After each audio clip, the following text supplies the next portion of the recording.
Halo semua, pada kesempatan kali ini kita akan membahas materi biologi tentang sistem reproduksi. Kita akan bahas yang pertama sistem reproduksi pada pria. Kita lihat dari gambar, organ reproduksi pria paling luar ada skrotum yang membungkus di dalamnya ada testis. Selanjutnya di bagian atas testis ada epididymis. Kemudian ada saluran sperma atau vas deferens. Kemudian di dalam sistem reproduksi pria terdapat 3 jenis kelenjar. Yang pertama ada kelenjar Cowper, kemudian ada vesica seminalis, dan ada kelenjar prostat.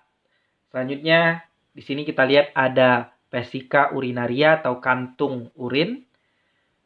Kemudian ada ureter, saluran dari ginjal menuju kandung kemih atau vesica urinaria. Kemudian kita lihat bagian terluar lagi ada penis, di dalamnya terdapat uretra.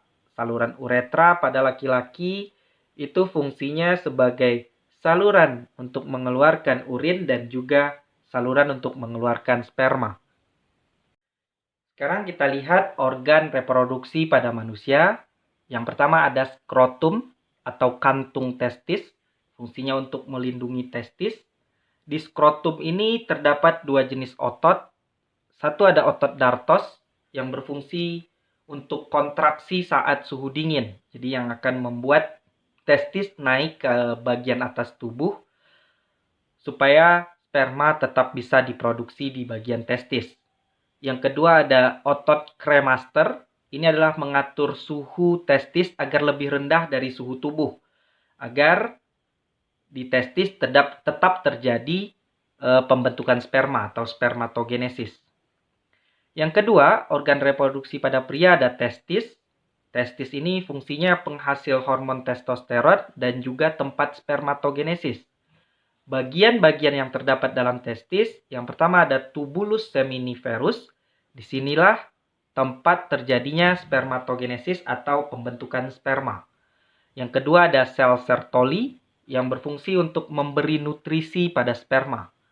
Yang ketiga ada sel Leydig mensekresikan hormon testosteron atau hormon yang nanti akan memunculkan sifat kelamin sekunder pada pria. Organ reproduksi pria yang ketiga ada saluran reproduksi. Terdiri dari yang pertama saluran epididymis, yaitu tempat pematangan sperma. Kemudian ada vas deferens, fungsinya atau merupakan saluran dari epididymis ke vesica seminalis untuk menyalurkan sperma. Kemudian ada uretra. Uretra pada laki-laki itu berfungsi sebagai saluran kelamin, mengeluarkan sperma, dan juga saluran urin. Organ reproduksi yang keempat pada pria yaitu penis, berfungsi sebagai alat kopulasi atau alat senggama. Di dalam penis ini terdapat pembuluh darah yang akan terisi menyebabkan terjadinya ereksi. Pembuluh darahnya itu ada 2 jenis. Satu ada corpus cavernosum, jumlahnya 2 buah. Kemudian ada corpus spongiosum, jumlahnya 1 buah. Organ reproduksi pada pria yang kelima yaitu kelenjar aksesori. Kelenjar aksesori ini berfungsi untuk menghasilkan semen atau cairan sperma. Cairan sperma ini bersifat basah. Ada 3 jenis kelenjar aksesori. Yang pertama ada vesica seminalis atau kantung semen, tempat penyimpanan sementara sperma, dan juga menghasilkan cairan kental bening untuk memberikan nutrisi pada sperma. Kemudian ada kelenjar prostat. Ini kelenjar yang akan menghasilkan cairan putih susu bersifat basah yang berfungsi untuk menetralkan keasaman yang ada di vagina. Yang ketiga ada kelenjar Cowper atau bulboretral. Kelenjar ini berfungsi untuk menghasilkan cairan bening sebagai pelumas. Selanjutnya kita akan lihat hormon-hormon reproduksi pada pria. Yang pertama ada hormon testikular. Hormon testikular ini adalah hormon yang dihasilkan oleh bagian testis. Yang pertama, hormon testikular itu ada hormon testosteron. Fungsinya saat janin itu menstimulasi penurunan testis ke skrotum. Pada saat pubertas, itu akan memunculkan ciri kelamin sekunder pada pria. Ciri kelamin sekunder ini misalnya tumbuhnya kumis dan jenggot, kemudian menonjolnya jakun, dan suara menjadi berat. Hormon testikuler yang kedua ada estrogen. Ini hormon juga terdapat pada pria selain di wanita. Fungsinya mengontrol kesehatan sperma. Kemudian ada hormon progesteron. Ini juga terdapat pada pria, tapi jumlahnya sedikit dibandingkan dengan di wanita. Fungsinya berperan dalam pematangan sperma. Hormon reproduksi pada pria yang kedua ada hormon hipofisis, artinya hormon yang dihasilkan oleh bagian hipofisis atau pituitari yang ada di otak. Hormon hipofisis ini yang pertama ada FSH, Follicle Stimulating Hormone. Hormon ini terdapat pada wanita dan juga pria. Kalau pada pria, berfungsi untuk menstimulasi produksi sperma atau proses spermatogenesis.